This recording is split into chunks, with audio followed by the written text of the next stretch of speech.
അതിര് കടന്ന അടിസ്ഥാനമില്ലാത്ത സംശയത്തിനാണ് സൈക്യാട്രിസ്റ്റുകൾ സംശയ രോഗമെന്ന് പറയുന്നത്. ഇതുള്ള ആൾ പൊതുവെ ഡിസ്ട്രസ്ഡ് ആയിരിക്കും.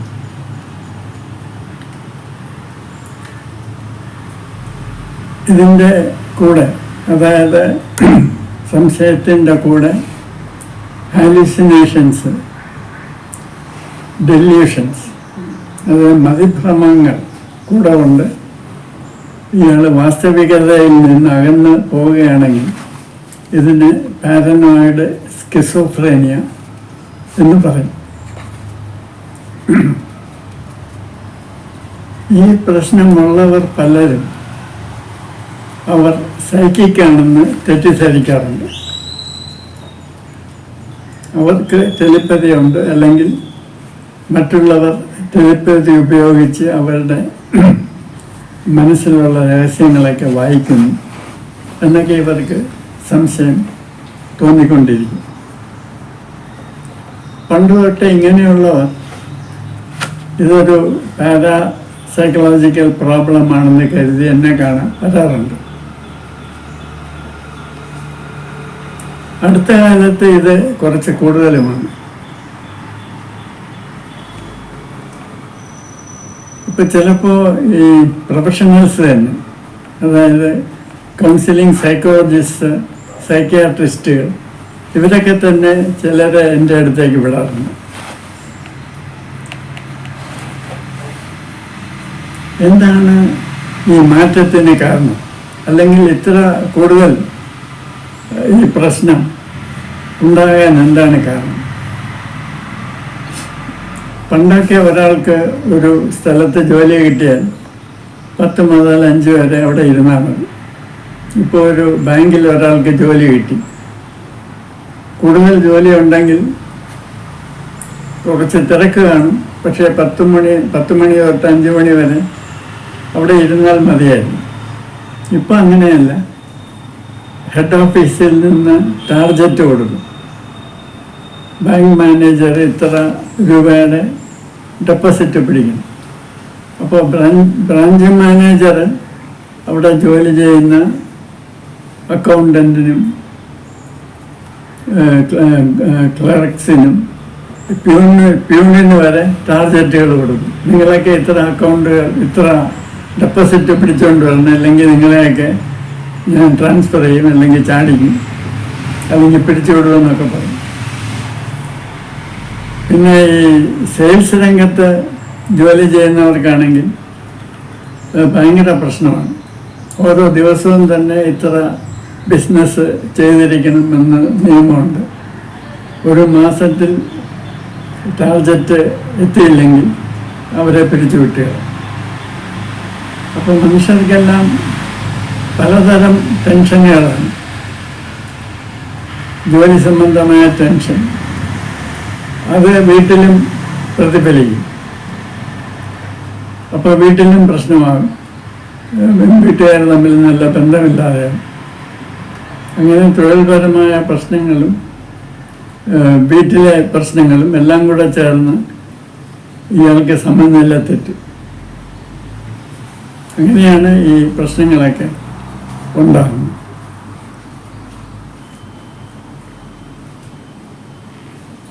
ഈ സംശയ രോഗവും ആയിട്ട് ഒരാളിനെ കണ്ടാൽ ഞാൻ ആദ്യം ചോദിക്കുന്നത്, നിങ്ങൾ ഏതെങ്കിലും സൈക്യാട്രിസ്റ്റിനെ കണ്ടോ?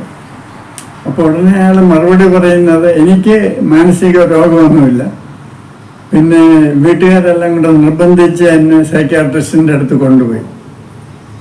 അപ്പോൾ സൈക്യാട്രിസ്റ്റ് എന്ത് പറഞ്ഞു? അങ്ങേരെ എന്തോ പാരനോയിഡ് സ്കിസോഫ്രേനിയ എന്നോ മറ്റോ എഴുതി തന്നു. പക്ഷെ എനിക്കതൊന്നുമില്ല. അതുകൊണ്ടല്ലേ ഞാനിപ്പോൾ താങ്കളെ കാണാൻ വന്നിരിക്കുന്നത്. അപ്പോൾ നിങ്ങൾക്ക് എന്താണ് പ്രശ്നം? അപ്പോൾ പറയും, എന്നെപ്പറ്റി ആളുകളെല്ലാം ദൂഷ്യം പറയും, എന്നെപ്പറ്റി അടക്കി സംസാരിക്കും, പിന്നെ ചിലർ എന്നെ ട്രാക്ക് ചെയ്തുകൊണ്ടിരിക്കുകയാണ്. ഞാൻ എവിടെ പോയാലും എൻ്റെ പുറകിൽ അവരാളുകളെ വിടും. ഞാൻ തിരിഞ്ഞു നോക്കുമ്പോഴൊക്കെ ചിലർ എന്നെ ഇങ്ങനെ ഫോളോ ചെയ്യുന്നതായിട്ട് എനിക്ക് കാണാം. പിന്നെ എൻ്റെ മൊബൈല് അവരെപ്പോഴും ഹാക്ക് ചെയ്തുകൊണ്ടിരിക്കുകയാണ്, എൻ്റെ കമ്പ്യൂട്ടർ അവർ ഹാക്ക് ചെയ്തുകൊണ്ടിരിക്കുകയാണ്. ഞാൻ എന്ത് ചെയ്യുന്നു, എവിടെ പോകുന്നു, ഇതെല്ലാം ആരുടെയോ ഒക്കെ നിരീക്ഷണത്തിലാണ്. അപ്പോൾ ഞാൻ ചോദിക്കും, എന്തിനാണ് ആളുകൾ നിങ്ങളെ ഇങ്ങനെ ട്രാക്ക് ചെയ്യുന്നത്? അപ്പോൾ പറയും, ഇത് പല കാരണങ്ങളാകാം. ഇത് CIA ഒരു പരിപാടി ആണെന്നാണ് എൻ്റെ വിചാരം. ചിലപ്പോൾ ഇതിൻ്റെ പുറകിൽ ഒരു ഇൻ്റർനാഷണൽ ഗാങ് ഉണ്ടായിരിക്കാം. ചിലപ്പോൾ എൻ്റെ മാനസിക ഊർജം, എൻ്റെ ബ്രെയിനിൻ്റെ കപ്പാസിറ്റി അവർ ചൂഷണം ചെയ്യുന്നുണ്ടായിരിക്കാം. അല്ലെങ്കിൽ ഇത് വെറും ഒരു റിസർച്ചായിരിക്കാം, മനുഷ്യരുടെ മനസ്സിനെ എങ്ങനെ നിയന്ത്രിക്കാൻ കഴിയുന്നു എന്നുള്ളതിനെ പറ്റിയുള്ള ഗവേഷണമായിരിക്കും. ഈ പണ്ടിങ്ങനെ ഈ ഇതേ പ്രശ്നവുമായിട്ട് വരുന്നവർക്ക് ടെക്നോളജി ഒന്നും വലുതായിട്ട് അറിയാൻ വയ്യായിരുന്നു. അതുകൊണ്ട് അവർ വളരെ സിമ്പിളായിട്ടുള്ള ടെലിപ്പതി എന്നൊക്കെ പറഞ്ഞിരുന്നു. ഇപ്പോൾ വരുന്നവർ അങ്ങനെയല്ല. ചിലപ്പോൾ അവർ IT ഒക്കെ പഠിച്ചവരായിരിക്കും. ഇത് അപ്പോൾ അവർ കുറച്ച് ടെക്നിക്കലായിട്ടുള്ള ടേംസ് ഉപയോഗിക്കും. ഇത് മൈക്രോവേവ് ടെക്നോളജിയാണ്. ഇത് സാറ് ഇത് കേട്ട് കാണത്തില്ല. ഇത് പുതിയ ഇൻവെൻഷനാണ്. ഇങ്ങനെയൊക്കെയാണ് ഇവർ പറയുന്നത്. അടിസ്ഥാനമായിട്ട് ഇവർക്കുള്ളത് പെർസിക്യൂഷൻ കോംപ്ലക്സാണ്.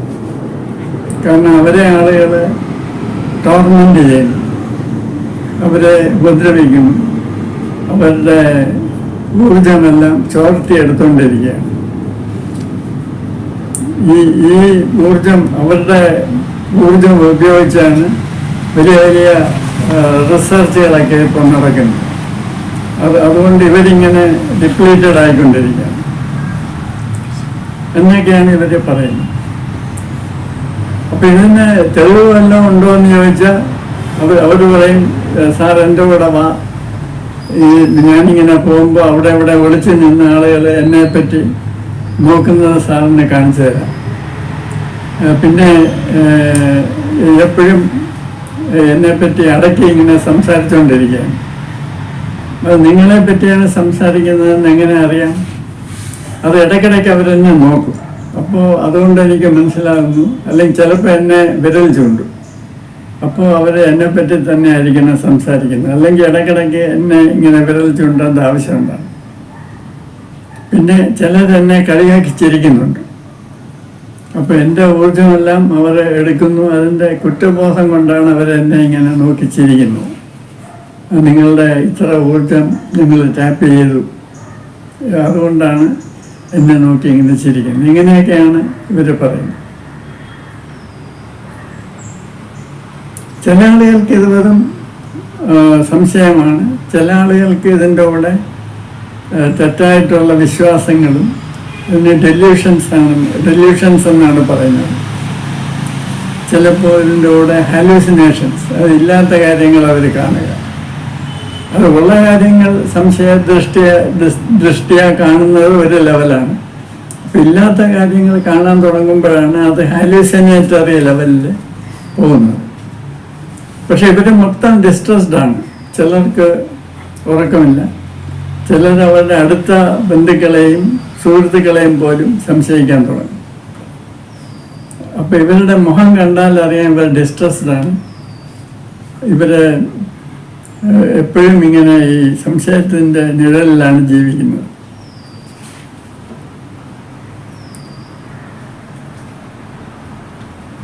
ഇതിൻ്റെ അടിസ്ഥാനപരമായ മാനസിക ഡൈനാമിക്സ് എന്താണ്? എൻ്റെ നിരീക്ഷണത്തിൽ ഏറ്റവും പ്രധാനപ്പെട്ട ഒരു കാരണം തൊഴിൽപരമായ പരാധീനതയാണ്. അവരുടെ കൂടെ വർക്ക് ചെയ്യുന്നവരുടെ അത്രയും നന്നായിട്ട് തൊഴിൽ ചെയ്യാൻ അവർക്ക് കഴിയുന്നില്ല. പലപ്പോഴും ഇവരെ പിരിച്ചുവിടലിൻ്റെ വക്കിലായിരിക്കും. ഇവർക്ക് കോപ്പ് ചെയ്യാൻ കഴിയുന്നില്ല. അതാണ് അടിസ്ഥാനപരമായിട്ടുള്ള ഒരു കാരണം. പിന്നെ വീട്ടിലും ചിലപ്പോൾ പ്രശ്നങ്ങളുണ്ടായിരിക്കാം. ചിലപ്പോൾ ഭാര്യ ഇയാളെക്കാളും കൂടുതൽ പണം ഉണ്ടാക്കുന്നുണ്ടായിരിക്കാം. അപ്പോൾ ഒരേ തൊഴിലിലാണെങ്കിൽ ഭാര്യ ഇയാളെക്കാളും നന്നായിട്ട് പെർഫോം ചെയ്യുന്നുണ്ടായിരിക്കാം. ഇങ്ങനെ ഈ സ്ട്രെസ് ഇങ്ങനെ ഒരു ആഡപ്പ് ചെയ്യുന്ന ഒരു സിറ്റുവേഷനുണ്ട്. അതായത് തൊഴിൽപരമായ സ്ട്രെസ്സ്, വീട്ടിലെ സ്ട്രെസ്സ്, കുട്ടികളുടെ സ്ട്രെസ്സ്. അപ്പോൾ ഇയാൾക്ക് താങ്ങാൻ കഴിയുന്നതിൻ്റെ അപ്പുറം സ്ട്രെസ്സ് വരുമ്പോഴാണ് ഇത് അതിര് കിടന്ന് സംശയമായിട്ട് മാറുന്നത്. അപ്പോൾ തീരെ അസഹനീയമായ രീതിയിൽ സംശയമുള്ളവരോട് ഞാൻ പറയുന്നുണ്ട്, നിങ്ങൾ പോയി ഒരു സൈക്യാട്രിസ്റ്റിനെ കാണുക. സൈക്യാട്രിസ്റ്റ് തരുന്ന മരുന്ന് കഴിച്ചാൽ നിങ്ങൾക്ക് കുറേ ആശ്വാസം കിട്ടും, എമോഷണൽ ഇൻറ്റൻസിറ്റി കുറഞ്ഞു കിട്ടും. പക്ഷേ പലരും അതിന് തയ്യാറാറില്ല. കാരണം ഈ പാരനോയിഡ് സ്വഭാവമുള്ള മാനസിക പ്രശ്നമുള്ളവർ ഭയങ്കര ലോജിക്കലാണ്. അവർ വളരെ സിസ്റ്റമാറ്റിക് ആയിട്ടുള്ള ഡെല്യൂഷൻസാണ് ഇങ്ങനെ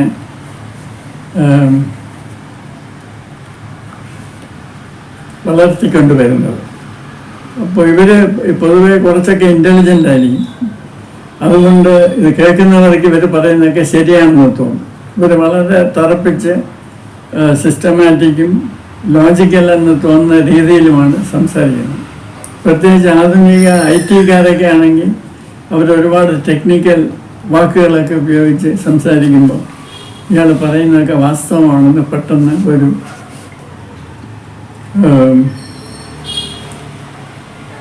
ഫീലിങ് കേൾക്കുന്നവർക്കുണ്ടാകും.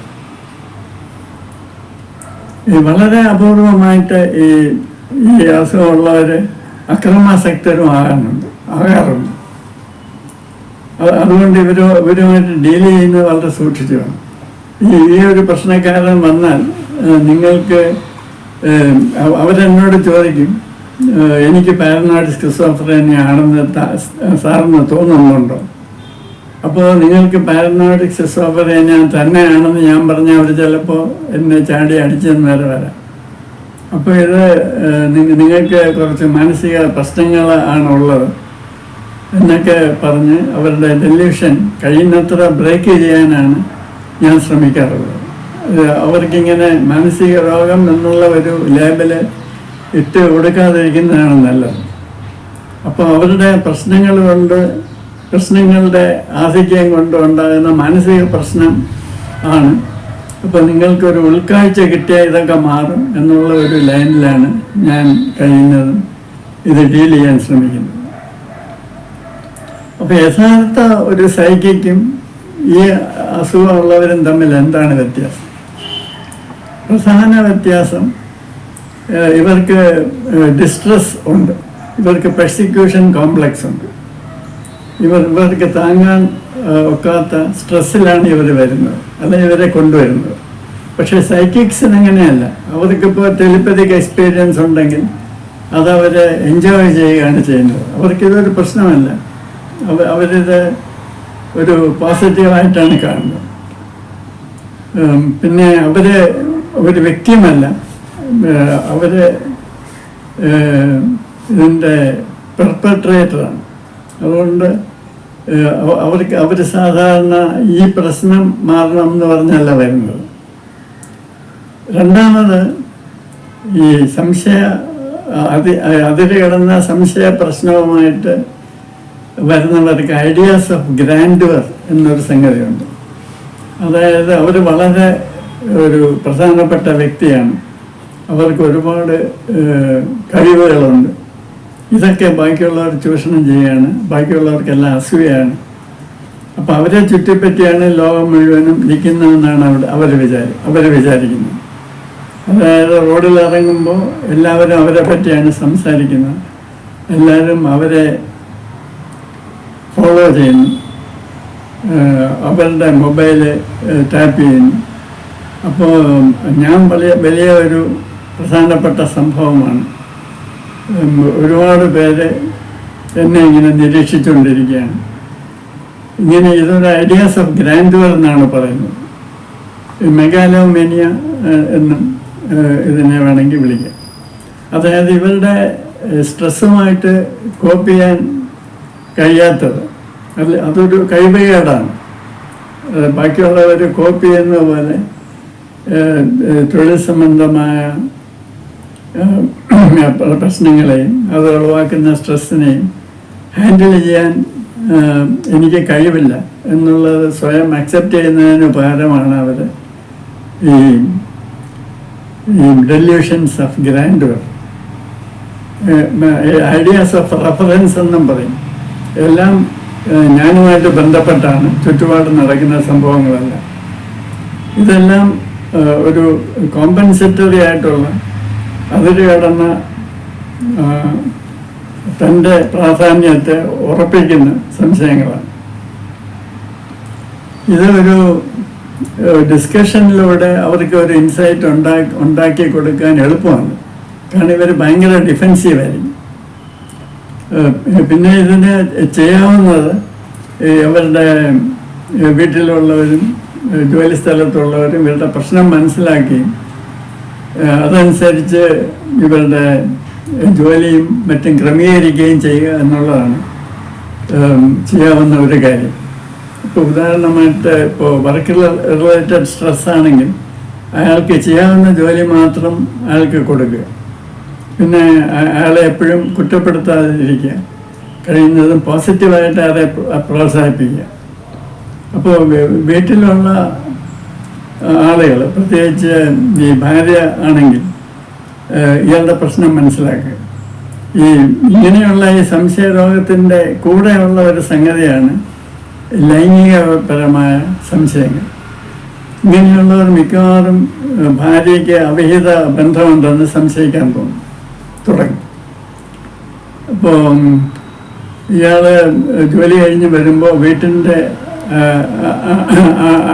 അടുത്ത് നിന്ന് ഒരാൾ വരുന്നു എന്ന് വിചാരിക്കുക. അപ്പോൾ ഇയാൾ വിചാരിക്കുന്നത് ഇയാൾ വീട്ടിൽ നിന്ന് വരികയാണ്, ഇയാൾ ഭാര്യയെ കണ്ടിട്ട് വരികയാണെന്നൊക്കെ അയാൾ വിചാരിച്ചത്. പിന്നെ ഭാര്യ രാവിലെ നല്ല ഒരു സാരി ഉടുത്തുകൊണ്ട് ഇറങ്ങിയാൽ അയാൾ വിചാരിക്കും ഇത് ഏതോ അന്യ ഒരുത്തന്നെ കാണിക്കാൻ വേണ്ടിയാണ് ഇവൾ ഇത്രയൊക്കെ ഡ്രസ്സപ്പ് ചെയ്ത് പോകുന്നത്. അപ്പോൾ ഈ ഒരു സംശയം തുടങ്ങിയാൽ പിന്നെ അതിൻ്റെ പുറകെ ഒന്നിൻ്റെ പുറകെ ഒന്നായിട്ട് സംശയങ്ങളാണ്. അപ്പോൾ വീട്ടിലുള്ളവരും ഇയാളുടെ പ്രശ്നം മനസ്സിലാക്കി സഹകരിക്കുകയാണെങ്കിൽ ഇങ്ങനെയുള്ളവരുടെ പ്രശ്നം മാറ്റിയെടുക്കാൻ കഴിഞ്ഞേക്കും.